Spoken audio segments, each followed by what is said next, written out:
أعوذ بالله من الشيطان الرجيم بسم الله الرحمن الرحيم اللهم صل على محمد وعلى آل محمد كما صليت على إبراهيم وعلى آل إبراهيم إنك حميد مجيد اللهم بارك على محمد وعلى آل محمد كما باركت على إبراهيم وعلى آل إبراهيم إنك حميد مجيد۔ میرے بھائیو ساتھیو السلام علیکم ورحمۃ اللہ۔ میرے بھائیو ساتھیو، آج جو ہم تعلیم کی ویڈیو بنا رہے ہیں یہ فضائل اعمال سے بنا رہے ہیں، جس میں حضور پاک صلی اللہ علیہ وسلم نے جو طائف کا سفر کیا تھا اس قصے کا واقعہ ہم پڑھنے جا رہے ہیں۔ تو میرے بھائیو ساتھیو، آپ سبھی سے بڑی درخواست اور بڑی عاجزی سے گزارش ہے کہ سارے واقعے کو بہت دھیان اور توجہ کے ساتھ میں سنیں کہ حضور اکرم صلی اللہ علیہ وسلم نے طائف کے سفر میں کیسی کیسی مشقتیں اور کیسی کیسی پریشانیاں برداشت کری ہیں اس دین کے خاطر، اور ساری مشقتیں اور ساری پریشانیاں برداشت کرنے کے بعد میں کیا معاملہ فرمایا ہے۔ یہ دیکھیے کہ آج ہمارے ساتھ میں کوئی ذرا سی مصیبت اور ذرا سی پریشانی آ جائے تو ہم اس کے عوض میں کیا کرتے ہیں، اور حضور اکرم صلی اللہ علیہ وسلم نے کیا معاملہ فرمایا ان لوگوں کے ساتھ میں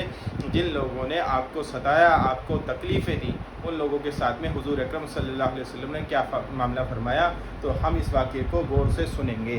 تو میرے بھائیو ساتھیو، شروع کرتے ہیں اس واقعے کو، دھیان اور توجہ کے ساتھ میں سنیں۔ بسم اللہ الرحمن الرحیم۔ دین کی خاطر سختیوں کا برداشت کرنا اور تکالیف اور مشقت کا جھیلنا حضور اقدس صلی اللہ علیہ وسلم اور صحابہ اکرام رضی اللہ تعالی عنہم اجمعین نے دین کے پھیلانے میں جس قدر تکلیفیں اور مشقتیں برداشت کی ہیں، ان کا برداشت کرنا تو درکنار ان کا ارادہ کرنا بھی ہم جیسے نالائقوں سے دشوار ہے۔ تاریخ کی کتابوں میں ان واقعات سے تاریخ کی کتابیں ان واقعات سے بھری ہوئی ہیں، مگر ان پر عمل کرنا تو علیحدہ رہا، ہم ان کے معلوم کرنے کی بھی تکلیف نہیں کرتے۔ حضور اکرم صلی اللہ علیہ وسلم کے ایک قصے سے ابتدا کرتا ہوں کہ حضور صلی اللہ علیہ وسلم کا ذکر برکت کا ذریعہ ہے۔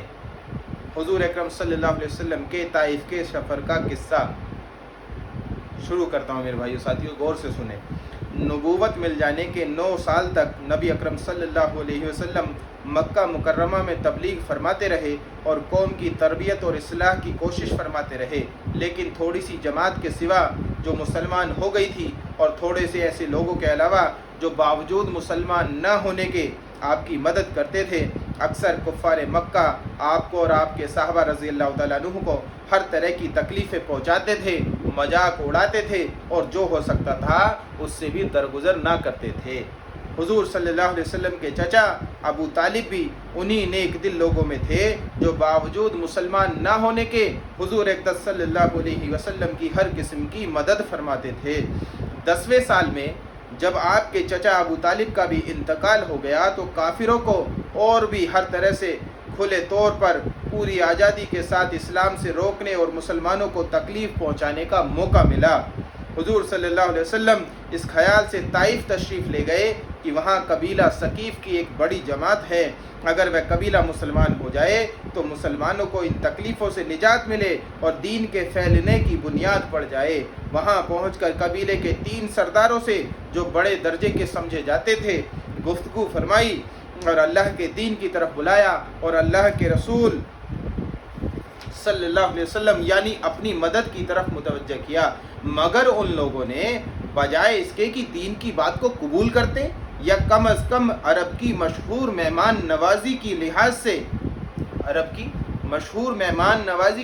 سے ایک نووارد یعنی نئے آئے مسلمان مہمان کی خاطر مدارت کرنے سے صاف جواب دے دیا اور نہایت بے رخی اور بد اخلاقی سے پیش آئے۔ ان لوگوں نے یہ بھی گوارا نہ کیا کہ آپ صلی اللہ علیہ وسلم وہاں قیام فرما لیں۔ جن لوگوں کو سردار سمجھ کر آپ صلی اللہ علیہ وسلم نے بات کی تھی کہ شریف ہوں گے اور محجب گفتگو کریں گے، ان میں سے ایک شخص بولا کہ اوہو،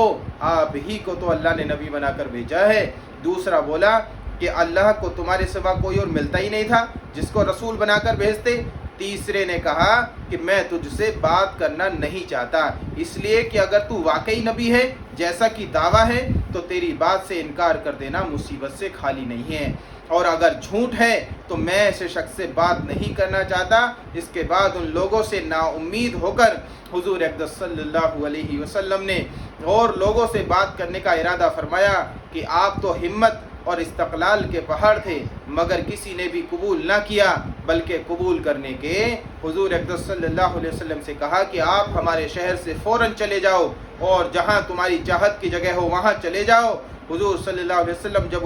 جب ان سے بالکل مایوس ہو کر واپس ہونے لگے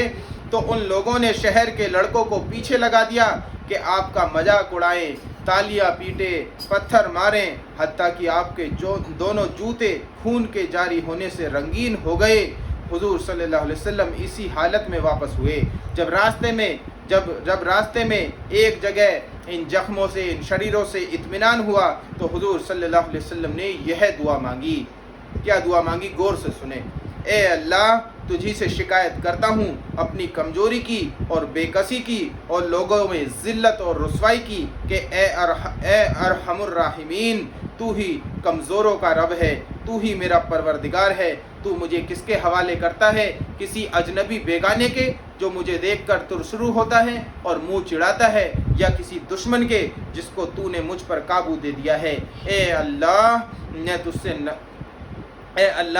اگر تو مجھ سے ناراض نہیں ہے تو مجھے کسی کی بھی پرواہ نہیں ہے، تیری حفاظت میرے لیے کافی ہے۔ میں تیرے چہرے کے اس نور کے طفیل جس سے تمام اندھیریاں روشن ہو گئی ہیں اور جس سے دنیا اور آخرت کے سارے کام درست ہو جاتے ہیں، اس بات سے پناہ مانگتا ہوں کہ مجھ پر تیرا غصہ ہو یا تو مجھ سے ناراض ہو۔ تیری ناراضگی کا اس وقت تک دور کرنا ضروری ہے جب تک کہ تو راضی نہ ہو، اور نہ تیرے سوا کوئی طاقت ہے اور نہ تیرے سوا کوئی قوت ہے۔ میرے بھائیو ساتھیو، یہ اللہ کے رسول صلی اللہ علیہ وسلم نے دعا مانگی۔ مالک الملک کی شان قہاری کو اس پر جوش آنا ہی تھا کہ حضرت جبریل علیہ السلام گفتگو نے آ کر سلام کیا اور عرض کیا کہ اللہ تعالیٰ نے آپ کی قوم کی وہ گفتگو جو آپ سے ہوئی سنی اور ان کے جوابات بھی سنے، اور ایک فرشتے کو جس کے متعلق پہاڑوں کی خدمت ہے آپ کے پاس بھیجا ہے، آپ جو چاہیں اس کو حکم دیں۔ اس کے بعد اس فرشتے نے سلام کیا اور عرض کیا کہ جو ارشاد ہو میں اس کی تعمیل کروں، اگر ارشاد ہو تو دونوں جانب کے پہاڑوں کو ملا دوں جس سے یہ سب درمیان میں کچل جائیں، اور جو سزا آپ تجویز فرمائیں۔ حضور صلی اللہ علیہ وسلم کی رحیم و کریم ذات نے جواب دیا کہ میں اللہ سے اس کی امید رکھتا ہوں کہ اگر یہ مسلمان نہیں ہوئے تو ان کی اولادوں میں ایسے لوگ پیدا ہوں جو اللہ تعالیٰ کی بندگی کریں اور اس کی عبادت کریں۔ فائدہ یہ ہیں اخلاق اس کریم ذات کے جس کے ہم لوگ نام لیوا ہیں کہ ہم ذرا سی تکلیف سے، کسی کے معمولی سے گالی دے دینے سے ایسے بھڑک جاتے ہیں کہ پھر عمر بھر اس کا بدلہ نہیں اترتا، ظلم پر ظلم اس پر کرتے رہتے ہیں اور دعویٰ کرتے ہیں اپنے محمدی ہونے کا، نبی کے پیرو بننے کا۔ نبی کریم صلی اللہ علیہ وسلم اتنی سخت تکلیف اور مشقت اٹھانے کے باوجود نہ بددعا فرماتے ہیں اور نہ کوئی بدلہ لیتے ہیں۔ میرے بھائیو ساتھیو، اللہ تبارک و تعالی ہم سب کو اس طریقے سے اپنی زندگی گزارنے کی توفیق عطا فرمائے اور کہنے سننے سے زیادہ عمل کی توفیق عطا فرمائے۔ سبحان اللہ و بحمدہ، سبحانک اللہم و بحمدک، اشہد ان لا الہ الا انت، نستغفرک و نتوب الیک۔ سبحان ربک رب العزت عما یصفون وسلام علی المرسلین والحمد للہ رب العالمین۔